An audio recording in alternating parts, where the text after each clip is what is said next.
Growing up, I always knew where I stood in the family hierarchy. There was Jason, the golden boy, and then there was me, Nancy, the one who existed in the peripherals of our parents' proud gazes. Jason was everything a parent could dream of, his looks could have landed him on magazine covers, and his wit and charm made him the apple of our parents' eyes. "Look at him, Nancy," Dad would often say, his eyes following Jason as he moved with an effortless grace. "Your brother's going to make history. He's got that spark, you know?" I'd nod, forcing a smile, my voice a mere whisper in the shadow of Jason's brilliance. "Yeah, he's amazing." Mom was no less enamored. Dinner conversations always centered around Jason's accomplishments. "Did you hear about Jason's new achievement, Nancy?" she'd start, her voice tinged with excitement. "He's top of his class again. A real genius, our boy." "That's great," I'd respond, my words often drowned out by the next wave of praises for Jason. My own achievements, though decent, never seemed to make waves. They were just gentle ripples that faded quickly against the shore of Jason's triumphs. It wasn't that they didn't love me or care for me. It was just that Jason's light was blinding, casting a long shadow where I stood, quietly observing, quietly learning. I remember one evening, trying to share a piece of my world. "I won the school art contest today," I murmured, hoping for a sliver of their attention. "That's nice, dear," Mom replied, her smile sincere, but fleeting. "Could you help set the table?" The conversation swiftly shifted back to Jason's recent debate victory. I did what I always did, I helped set the table, my mind wandering to places where my achievements weren't just background noise. In those quiet moments, when the house hummed with the tales of Jason's adventures and dreams, I found my own space, my own peace. It wasn't that I didn't have dreams or aspirations. It was just that mine didn't shine as brightly in the family spotlight. "Nancy, you know we're proud of you too, right?" Dad once said, his voice softer, as if he sensed the unspoken feelings that hung like delicate cobwebs in our conversations. "I know, Dad," I replied, my voice steady, my resolve clearer than ever. "I'm proud of me too." And in that moment, I realized it. Being in the shadows wasn't a curse. It was a blessing in disguise. It was where I found my strength, my resolve, and my path. A path not illuminated by the glaring lights of expectation, but one that was lit by the steady glow of self-belief. The day Jason's world came crashing down, it started like any other. Mom was bustling around the kitchen, Dad was buried in the morning paper, and I was just about to leave for work. Then the phone rang, a sharp, shrill sound that seemed to slice through the normalcy of our morning. Mom answered, her usual cheery hello faltering as the words on the other end of the line sunk in. I could see her face drain of color, her hand clutching the phone like a lifeline.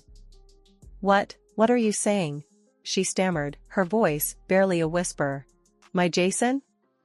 That can't be."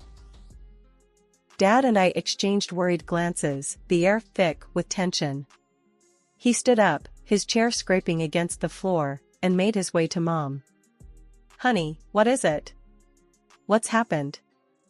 It was like watching a dam break.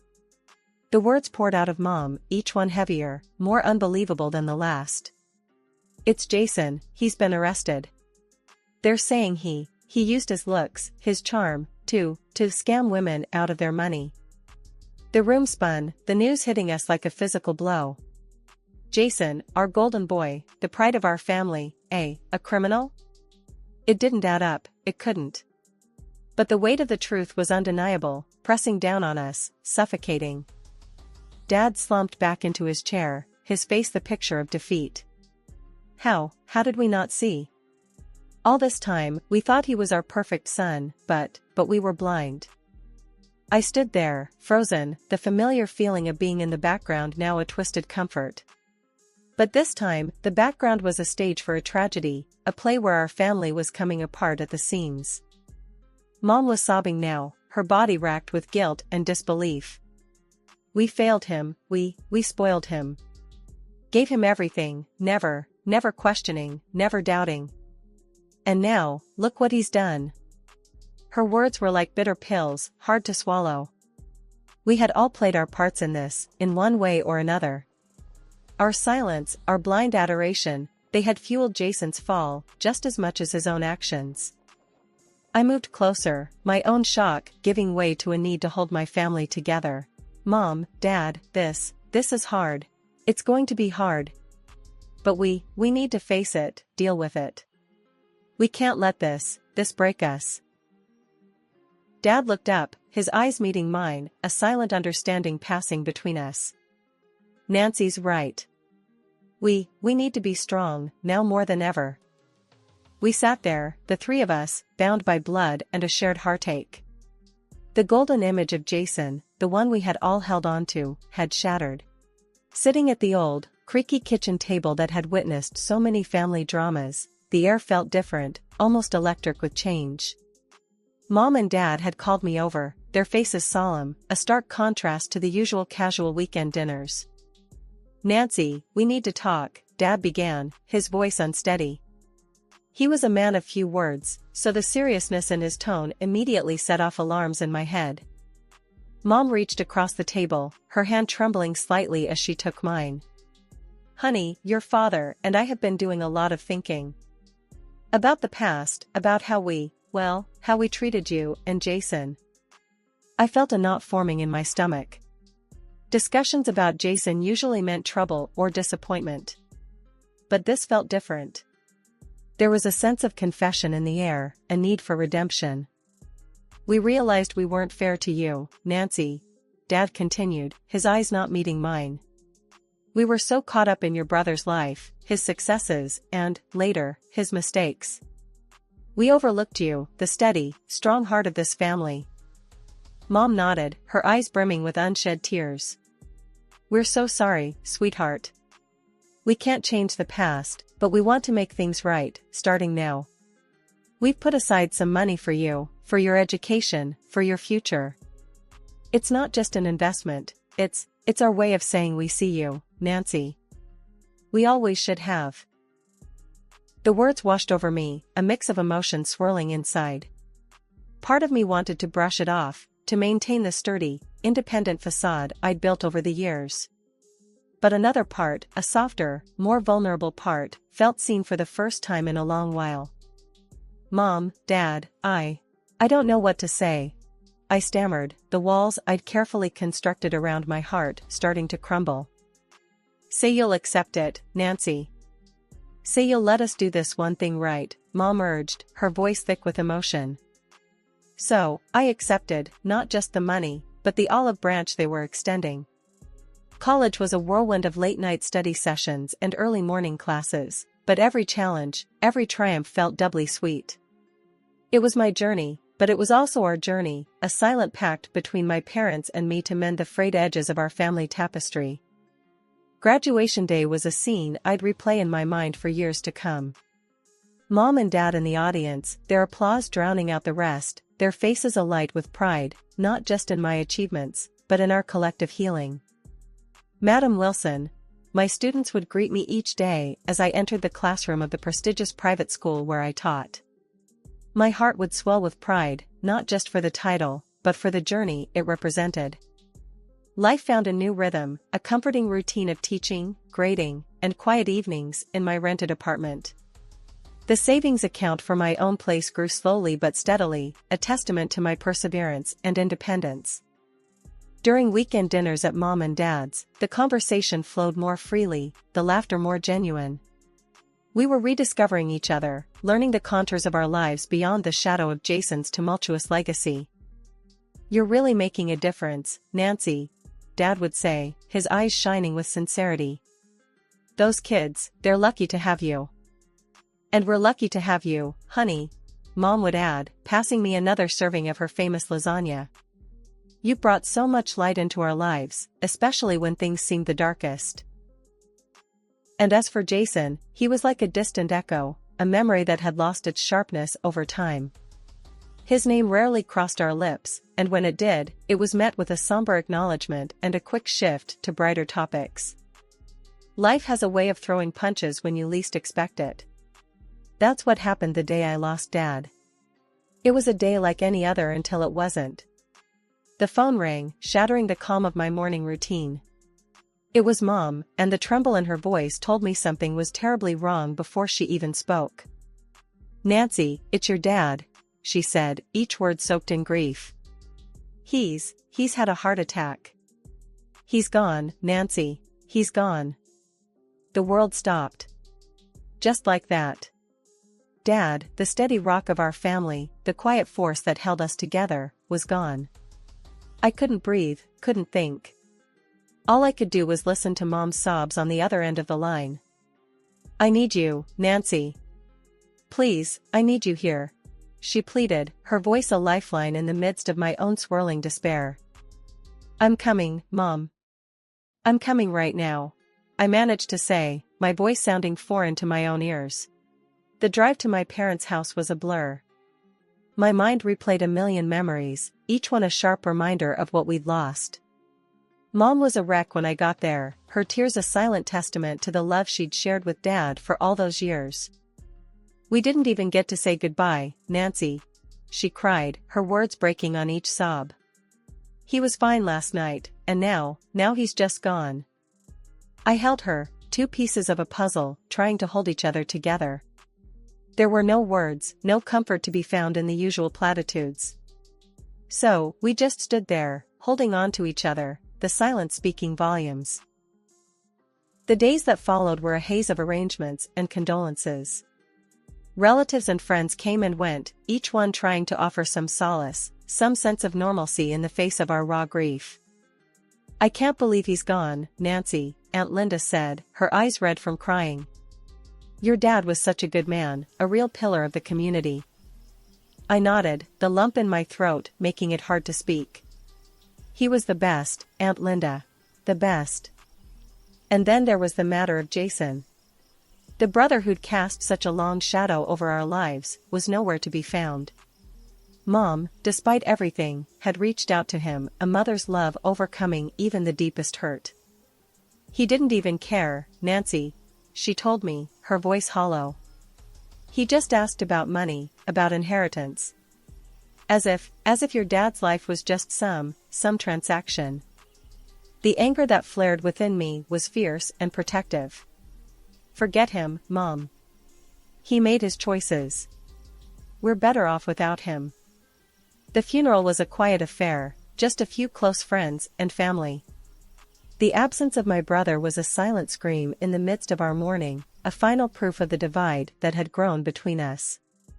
After everyone else had left, Mom and I stood by Dad's grave, the finality of it all hitting us like a physical force.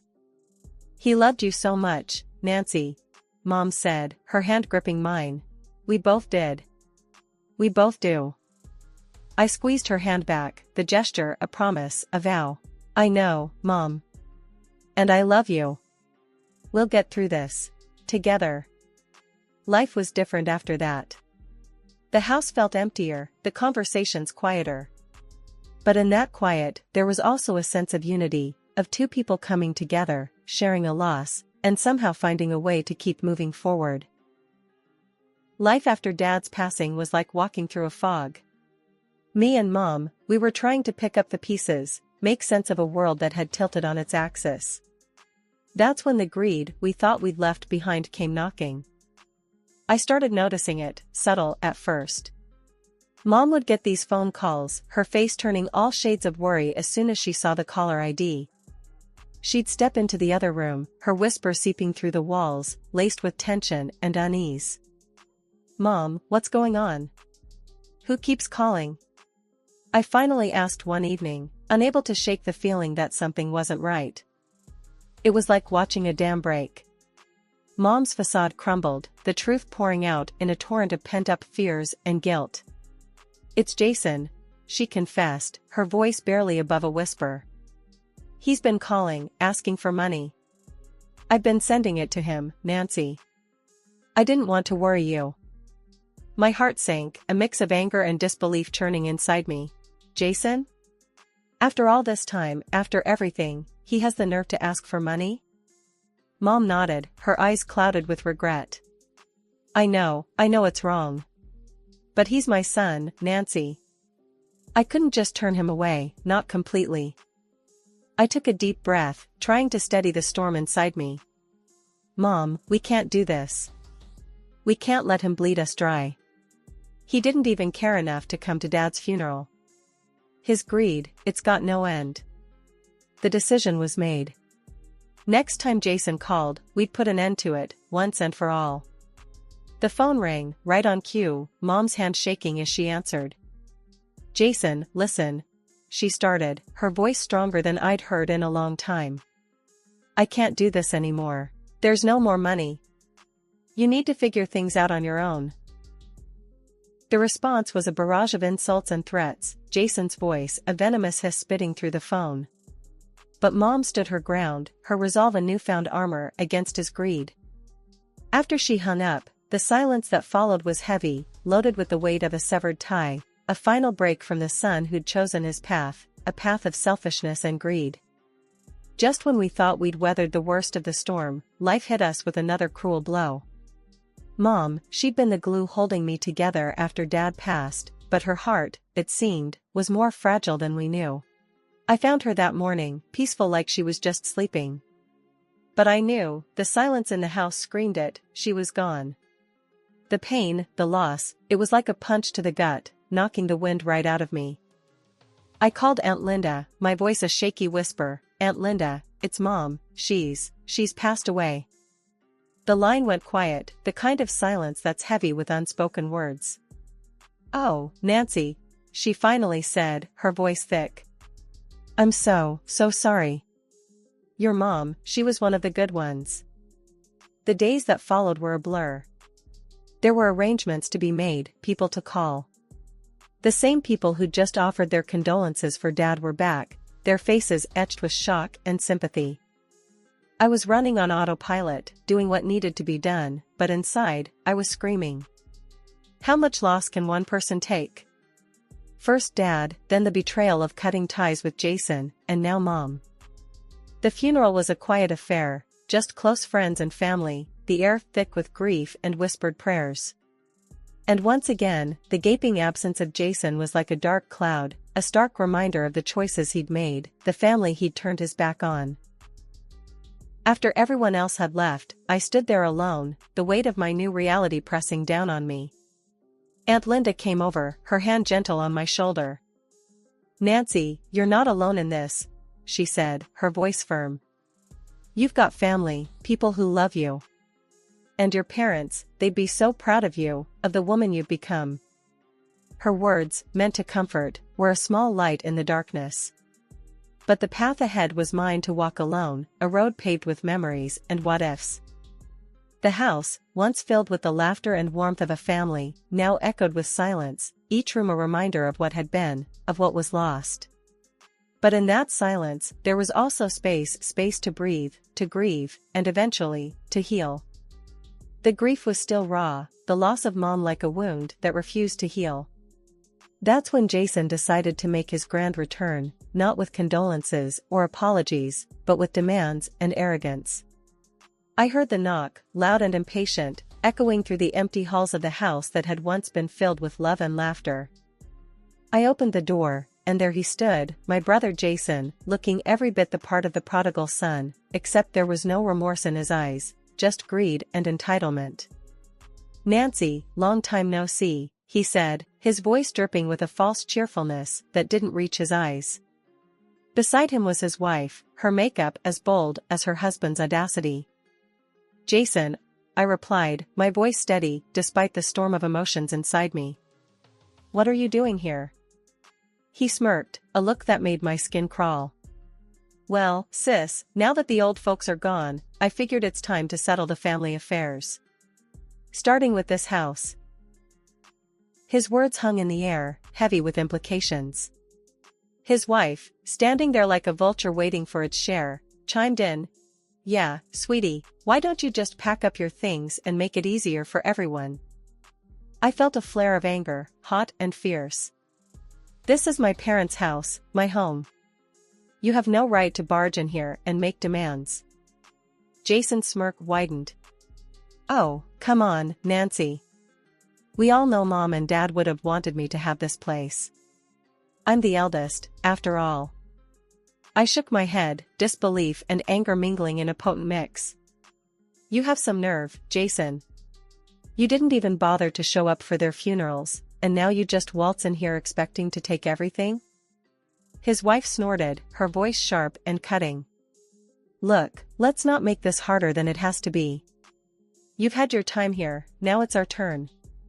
We'll be back in 3 days to move in. I suggest you're not here when we do. They turned to leave, their laughter a bitter sound that echoed in the empty halls of my parents' house.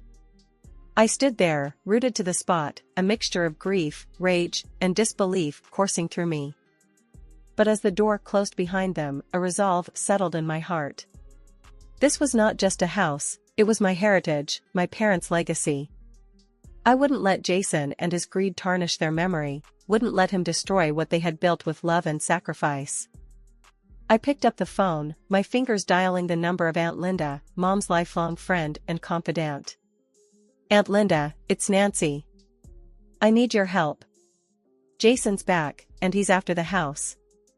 Her voice, strong and steady, was a comfort in the storm. Don't you worry, Nancy. I'll be right over. We'll sort this out, you and me. We won't let him get away with this. As I hung up the phone, a sense of determination took hold. The battle lines were drawn, and I was ready to fight, not just for the house, but for the dignity and memory of my parents. The air was tense as Aunt Linda and I sat in the living room, waiting. We knew they were coming, the 3-day ultimatum Jason had given was up. When the sound of a car pulling into the driveway reached our ears, we exchanged a glance, a silent agreement that we were in this together, come what may. The knock on the door was forceful, demanding. I took a deep breath, steadied my nerves, and opened it. There stood Jason and his wife, their expressions a mix of arrogance and impatience. Time's up, Nancy, Jason said, his voice cold. Pack your things and get out. This house is ours now. His wife sneered, adding, Yeah, you heard him. Move it, or we'll make you. Aunt Linda stood up, her presence commanding, despite her age. Jason, you ungrateful man, she said, her voice sharp as a knife. You think you can just waltz in here and take everything? You think that's what your mother would have wanted? Jason's face twisted into a sneer. And what would you know about it, huh? You're just her nosy sister.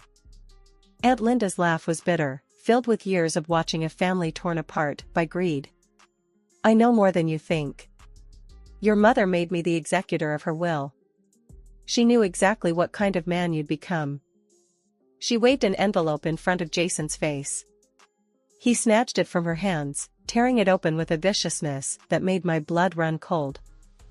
Aunt Linda's laughter filled the room again, her eyes twinkling with a mix of triumph and sadness.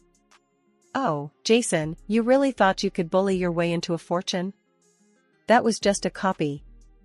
The original is safe with me, and another copy with the notary. Your mother's wishes are clear and legally binding. She took another copy of the will from her pocket, reading aloud the words that sealed Jason's fate.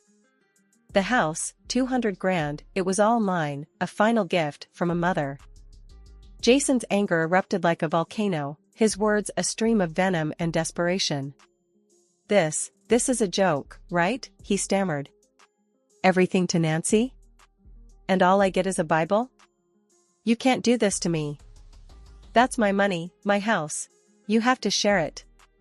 But I stood firm, my resolve hardened by years of being overlooked and underestimated. This is Mom's will, Jason. Her final decision. And I'm honoring it, whether you like it or not. His wife pulled at his arm, her eyes darting nervously. Let's just go, Jason. This isn't worth it. But Jason was beyond reason, beyond understanding. It took the threat of calling the police to finally make them leave, their retreat a mix of anger and disbelief. As they drove away, Aunt Linda turned to me, a gentle smile on her face. Your parents would be proud, Nancy. You stood your ground. I looked around the house, my house now, feeling the weight of my parents' legacy, of the responsibility that came with it. I knew then what I wanted: a family of my own, children to love and guide, to raise with the same strength and integrity that had gotten me through the toughest of times. Life had come full circle, and as I stood there, in the home that had seen so much joy and pain, I was ready for the future, ready to build a legacy of my own, one filled with love, fairness, and the quiet strength that had been my companion through it all.